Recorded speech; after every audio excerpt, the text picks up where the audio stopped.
All right, boys and girls. So today for reading, we are actually on lesson 8 in our third module, so in our second reading book. And we are going to start off our lesson by reviewing some of the powerful words that were in our story, Coyote and the Bluebird. Okay, Bluebird and Coyote. So there's 3 powerful words they want us to review today. So I'm going to ask if you remember what the word means, and then we're going to practice using those words in context, okay? So the first word is the word dole. Can anybody remember what the word dole means? How would you describe dole, Kamarian?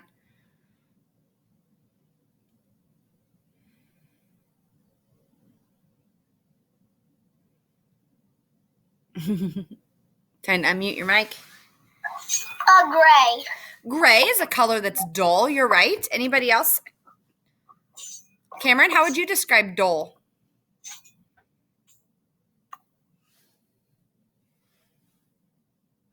A not very colorful thing. Okay. Like something like black and gray. Okay. How about a color that's not bright? Right? A dull color is not bright. If something is dull, it is kind of like blah. Okay? Gray, black, brown. Those are all kind of dull colors. Okay? So let's practice using this in a sentence. So my question to you is, what are some things that are never dull? So you would say blank is never dull. What is something that is never dull? Cameron?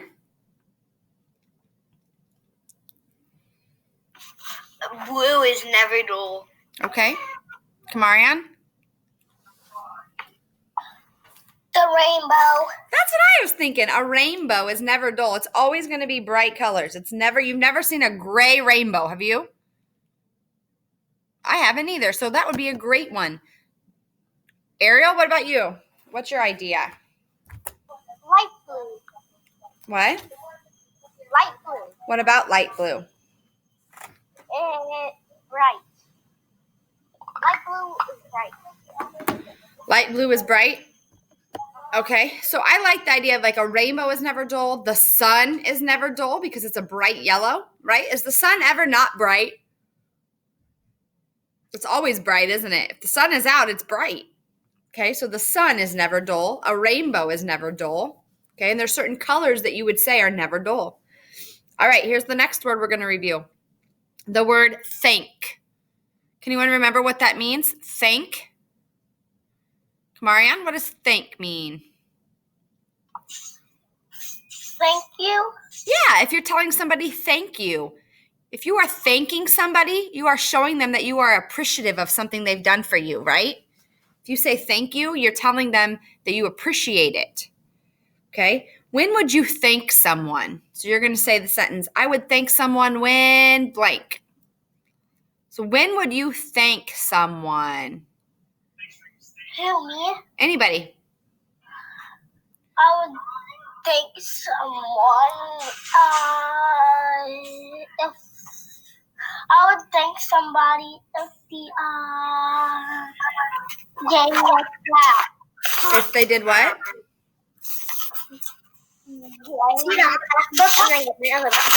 You would thank someone if what, Kamarian? Gave me a snack. Oh, they gave you a snack. That's a good one. I would thank someone if they gave me a snack. Ariel, when would you thank someone? My computer isn't there. Kennedy, go ahead and mute your mic, honey. We're reviewing our powerful words, okay? Oh, okay. Ariel, when would you thank somebody? My grandma with the teddy bear. She had a singing teddy bear and she gave it to me and I said thank you. So you would thank your grandma if she gives you a teddy bear. Teddy bear. Okay.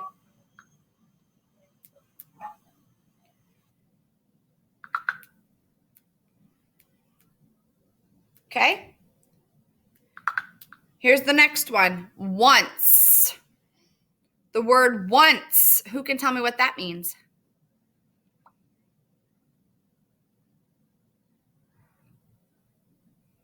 Kamarian, what do you think? Once. You want something? Not want. This one is O-N-C-E. Once. Like once upon a time. Cameron, what do you think? Once I got a toy. Okay.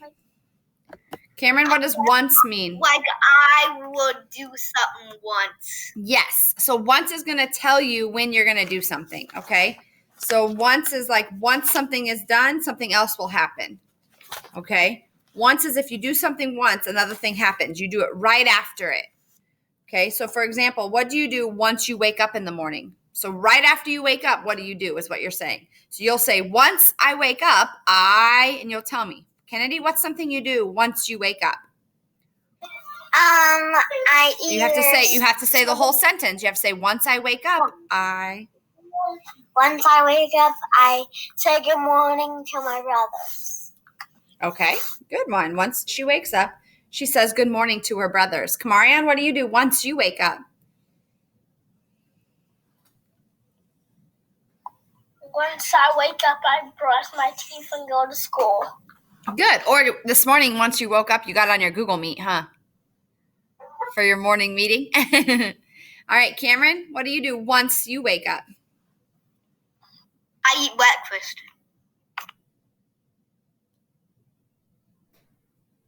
I eat breakfast. You eat breakfast. Once you wake up, you eat breakfast. Okay, good. So those were our 3 words that they wanted us to review today before we go on. Okay, dole, thank, and once. All right, let's go to the next page on my screen. So now we are actually going to, just a second, boys and girls. It's okay. Oh, gosh. What page are you supposed to be on? Okay, is he with them? Yeah, I'm boarding. Oh, I'll fill you in. Are we going to math now? What? Are we doing math now? No, not yet. All right, so here is our anchor chart.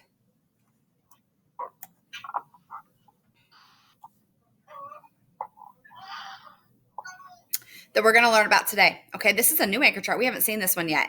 Okay, we talked a little bit last week on Thursday when I read you the story, Bluebird and Coyote. We talked about point of view. Do you guys remember talking about that just a little bit? We didn't talk about it a lot, but a little bit. Okay, point of view is who's telling the story. Okay, so someone's point of view is the way he or she sees something happen. Does that make sense? So here's my example. This isn't on the anchor chart and it's not in our story, but it's my example. And I think this makes good sense. Okay. So pretend that Kamarian is on a soccer team. Okay. Kamarian plays on a soccer team. Kamarian, honey, what's your hand up for? Do you have a question?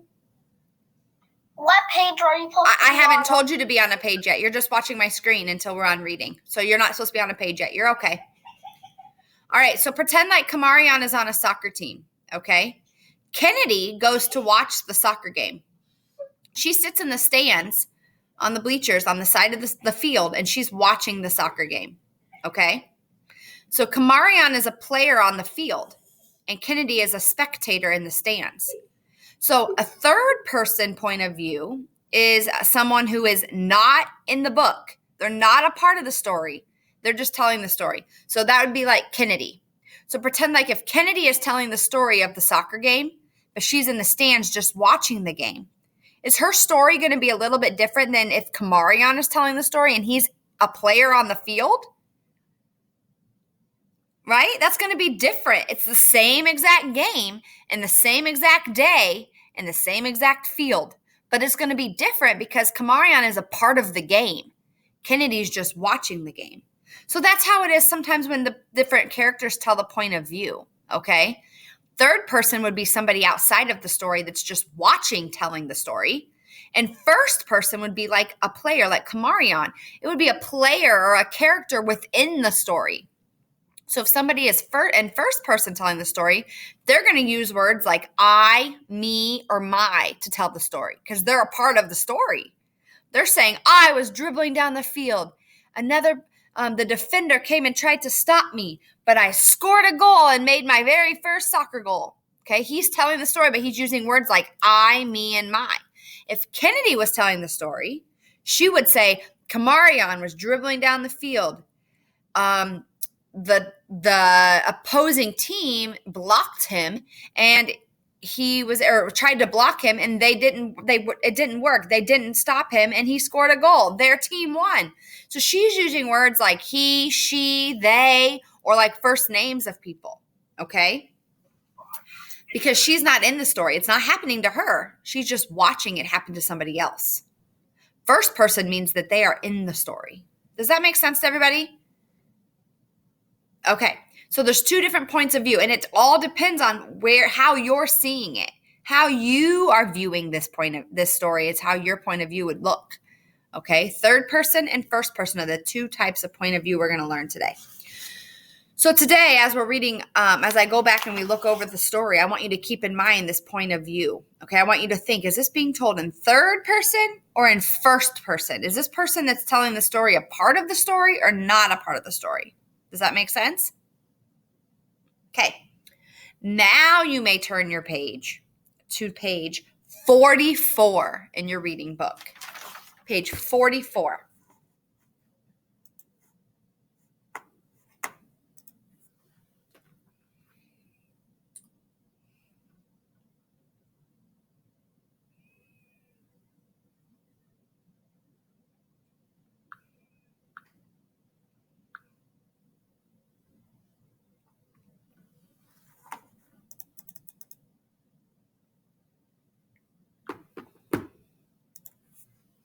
So this is what page you should be on right here, page 44.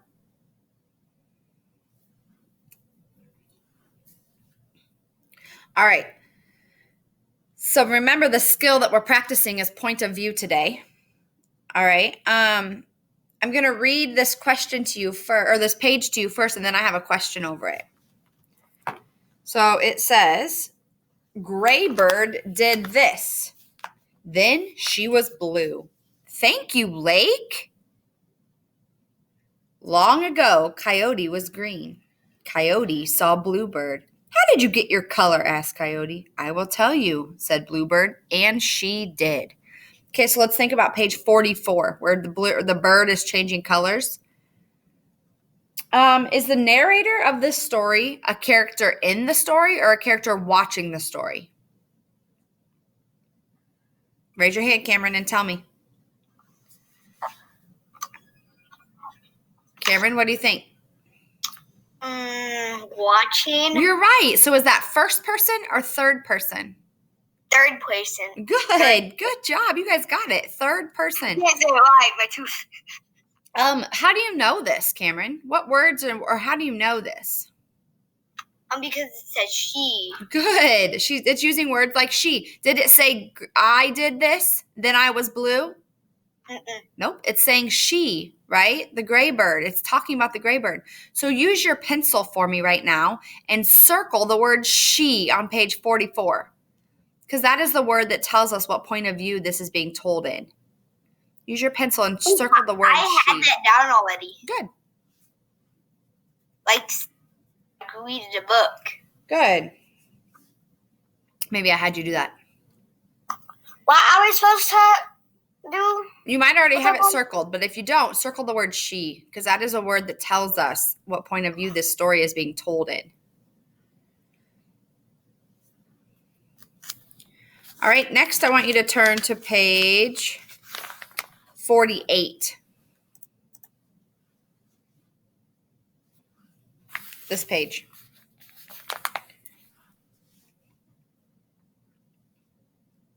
Okay, I'm going to read this story to you, or this part of the story to you, this page. I want you to think about point of view as I read it. Ready?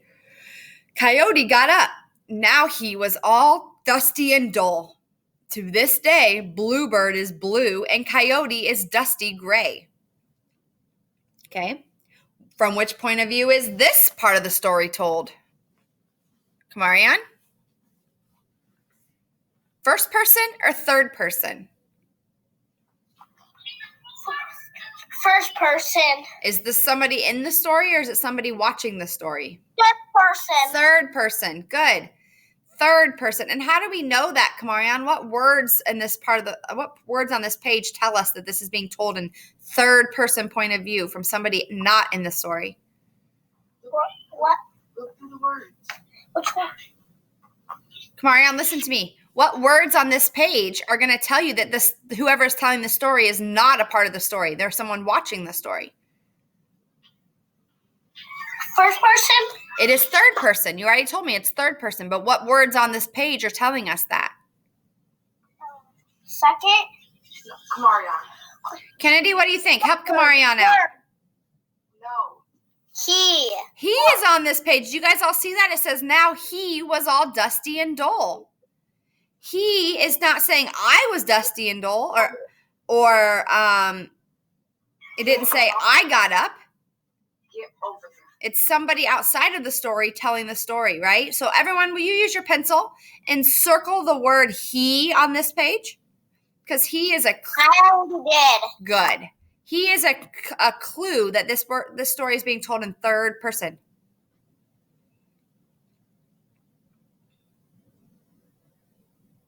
Another clue, you don't have to circle it, but another way is, do you see how they're calling all the characters by their names? Coyote, Bluebird, Coyote, okay? So this person's standing on the sidelines looking in on this story and telling the story, and they're calling them by their name. If it was a character, if the coyote was telling the story, he wouldn't be saying, Coyote got up. He would say, I got up, right? When you talk about yourself, do you say, Cameron went to bed, or do you say, I went to bed? Think about it. Do you use your own name when you're talking about yourself? No. That's talking in third person. You don't do that. Neither do characters in the story. Okay? All right. So now what I need you to do is turn to page 50 and 51.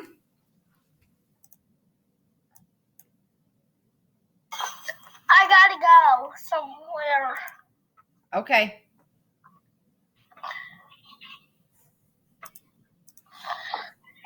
On page 50 and 51, it is where we worked on writing the ending of this story. Do you remember that? You guys came up with 3 plans, and then you were supposed to pick one of those plans and put it into sentence form. Complete sentences onto page 51. I'm going to give you about 10 minutes to work on this, because I think some of you probably need to go back and look at your writing and make sure that you did this your very best. Okay, we're not doing writing in school right now. So when we do these writing prompts, this is the only writing instruction that we're getting. So it's important as first graders that we keep practicing writing complete sentences, and we practice writing, getting our thoughts onto paper. Okay? So I need you guys to work really, really, really hard for me for 10 minutes to make sure that this sentence you've written has finger spaces, capital letters, punctuation, and that it makes sense. Okay, so go back and reread it and keep making sure that it makes sense, and make sure that you wrote all the sounds you hear in words. Because I didn't get to finish mine. That's fine. That's why I'm giving you this time, okay? So pick one of those 3 plans of how Coyote is going to make his fur blue. Pick one of the ideas that you came up with, and you're going to make it into a sentence form. And you're going to make it like a part of the book. And you're going to write it your best writing with all those things we just talked about. Capital letters, punctuation, finger spaces, spelling, okay? Handwriting. All right, so stay on the screen. I'm going to keep watching you while you work. But you're going to work for 10 minutes to get this done. Okay? Give me a thumbs up if you're ready to work. Good job, girls. All right, keep working. I'm going to turn my camera off, but I'm still watching you, okay?